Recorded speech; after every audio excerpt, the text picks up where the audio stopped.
Paglilipat naman ng kable sa underground ng mga telcos sa La Union. Nagsimula na. Sa detalye ng balitang yan, makakasama natin Idol Jam Victorio. IFM News.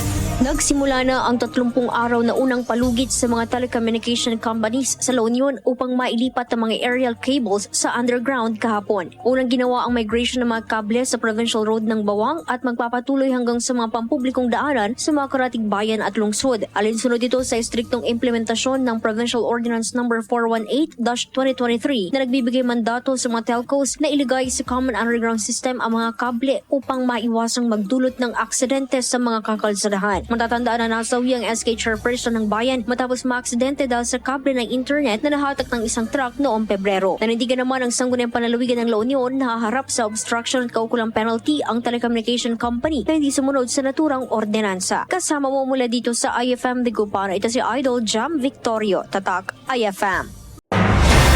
IFM News. IFM News. IFM News.